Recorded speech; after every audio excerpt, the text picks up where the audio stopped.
Hi everybody, and welcome back to another episode of Mildly Successful Gardener. I am so excited to be in my garage. The garage door's up. It's weirdly nice here in Nowhere Land, Ohio, and I am loving it. My husband keeps telling me to have patience and not go crazy with all the things I want to get started, and I'm trying to listen to him because I know it's going to get nasty here in another week or two as we have another sprout of winter, but this I can do. And this is just another real good reason of why this channel is called Mildly Successful Gardener, because I started several seeds several weeks ago, and they didn't go so well. I had very low germination rates on my foxglove. Snapdragons were spotty. Some did better than others. My feverfew only had a few of those come up. And yeah, overall it wasn't great. The one thing I think that would really have done better for me is if I had pre-moistened the soil. But because I'm all or nothing, and because Floret just came out with their seed starting mix, I figured why not just overhaul everything? So Floret Farms published their secret seed starting mix, and they said they have it pre-mixed since they use so much and brought in, but they gave us a recipe to use.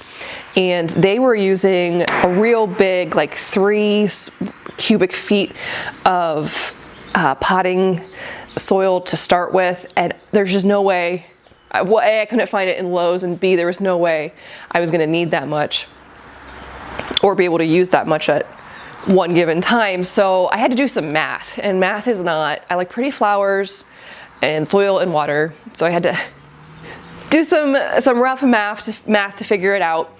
And so what I have in my wheelbarrow here today is the Miracle Grow 50 quarts, which is about 1.67 cubic feet. And so for compost, I'm gonna need 2 gallons, bone meal, I'm gonna need 2.6 cups, kelp meal, 1.2 cups, and blood meal, I'm gonna need 1 cup. These are all very rough. I figure as long as I get it close, will be better than worse. Little caveat, I couldn't find kelp meal at my local Lowe's, and I didn't really have time to order it off Amazon, and I figured, hey, we're doing our best out here. So we're gonna mix this up, and then we're gonna try to reseed some things inside. Also start some poppy seeds in containers, maybe sprinkle some poppy seeds out since it's nice and there is a little bit of snow left. And that's what we got going on today. All right, so we're going in with a blood meal first, and this needs about 1 cup. And I've got my garage mason jar, because that's how we do things, and that's about 1 cup.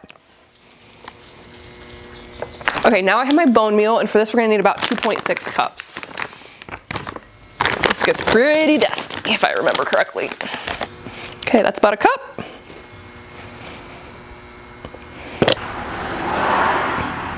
There's 2. Hey, and that's shy of a cup. A little bit more than a half. All right, so I think Floret suggested using a land and sea and land compost. I have been working on some compost of my own. I actually have an indoor composting machine that I'll talk about probably later at some point. But she's been working real hard this winter, and I've been curing the compost, and I think it's ready to use. So I filled up about half of a 5-gallon bucket for my, okay, it's not exact. It needs to be 2 gallons if we're doing the math, but you know, we're out here doing our best, okay? And in she goes. And now we mix.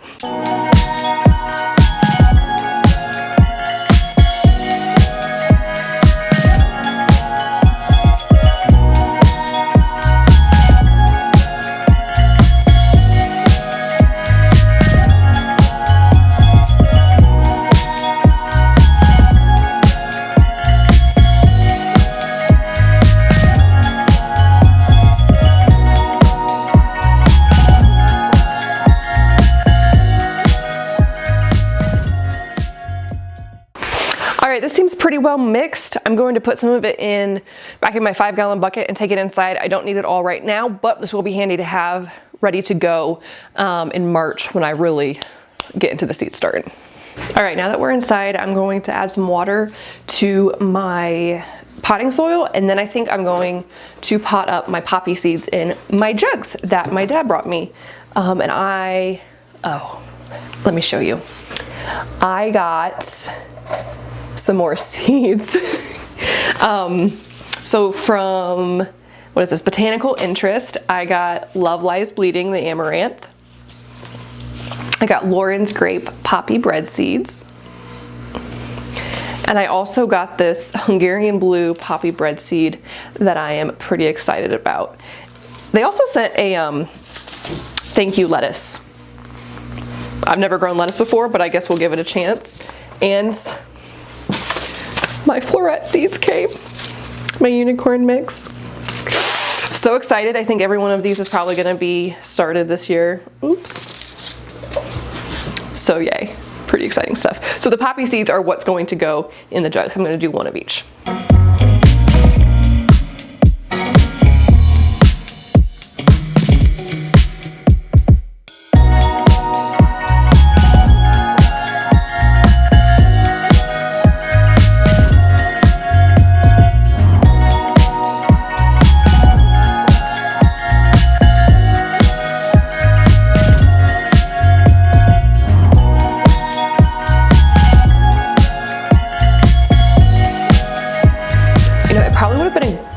Idea to cut up my milk jugs before I stick my hands in this now wet gross soil, but we're learning with Liz. So when doing the milk jugs, the one thing I always forget to do until after everything's inside is to put holes in the bottom. So we're gonna start with that this time. You just kind of stab it and move it around. Oh, that smells like spoiled milk. Thanks, Dad. I just try to put one in every quadrant, enough to let it breathe.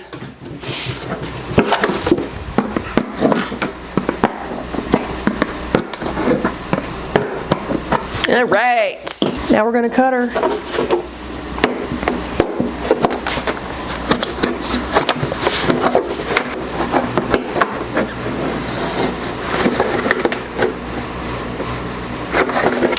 The idea here is that you can still open it to get your seeds and stuff in, but that when you close it, you can tape it shut and doesn't really look any different. Second one, done.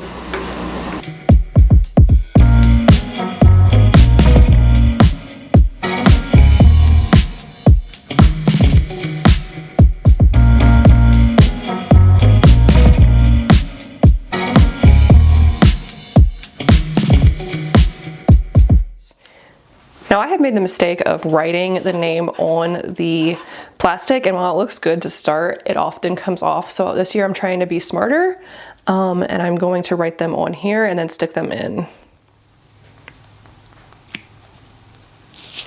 So we have our Hungarian, and we have our Lauren's.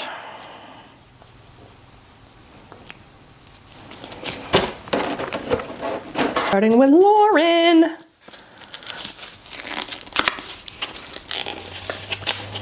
Ugh, the seeds are so tiny, they're already coming out.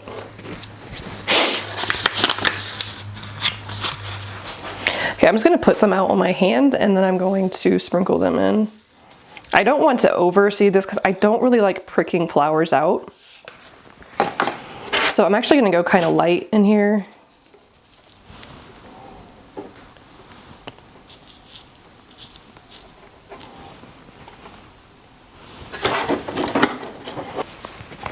Next for the Hungarian. These are actually kind of blue. Huh, that's fun. All right. We're gonna go in and we're gonna sprinkle. That felt pretty good. All right, now I'm gonna go get some duct tape. I always feel a little nefarious when I'm pulling out the duct tape to close these. Like, what are you doing with all that duct tape? Nothing. Okay, up until now, I've left the lids on, but to really get that greenhouse effect, you're gonna wanna take those off so that the little bit of rain can come in, but also the moisture can come out. And so these are all set to go. I'm gonna stick them out back where they're gonna get some sun, and then they'll be ready when they're ready, and we'll check back in a couple months and hopefully we'll have some poppies. So in my excitement to also get some other things started, I had saved some dahlia seeds from last year and I went to try them and only one sprouted.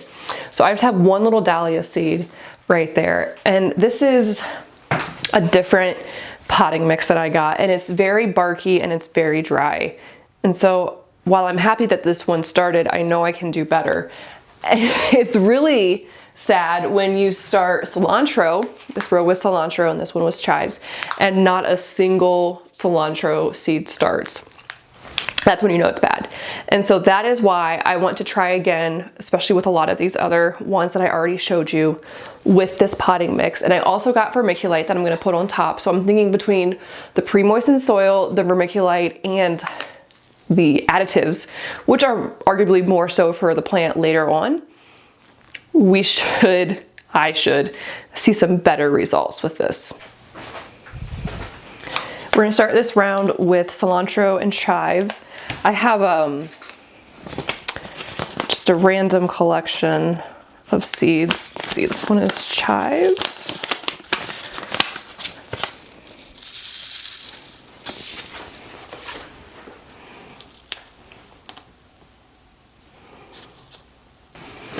And then, oh, cilantro. Nope, that's parsley.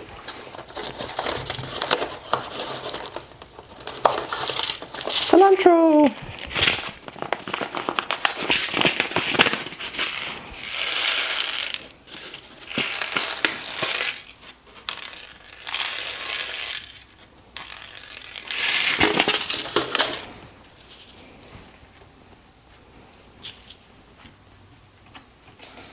And then, because I have it, I'm just gonna put some vermiculite on top to help with moisture. And boom, hopefully this one gets some better results. All right, next up for the ones that I wasn't quite happy with was feverfew. So we're gonna go in again and try this.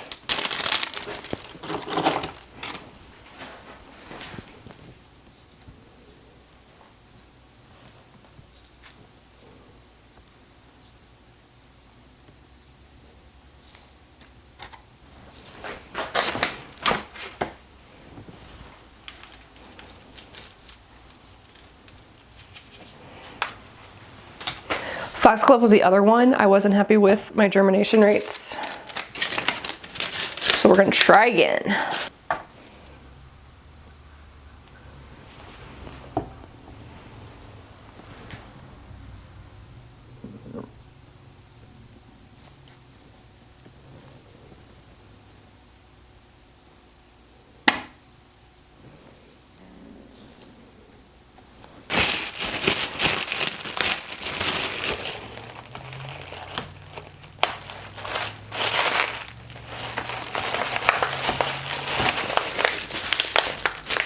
And fake dome for the win. One thing I will say that I've saw kind of impressive results with so far is my sweet peas. Almost all of them germinated, and a couple weeks ago I moved them out into the garage when they were about yay tall. I had a light set up out there and everything, and so they didn't die. I was so excited. It's significantly cooler out there, but again, still in the 20-30 range, and they're doing great. And I hope that this means a better transition this summer when they go out. So that's a win. That's a big win, in the big mark in the win category. So yeah, we'll just keep going from here. I'm probably gonna go spread some poppies outside, just a couple seeds here and there, and see what those do as well. And yeah, until next time, I'm really looking forward to March, because that's gonna be the big seed starting situation where we get into the zinnias and the cosmos and the things that I'm feeling pretty confident about. These are kind of new or finicky seeds that take a little getting to know. And I hope this new approach serves me well. But until next time.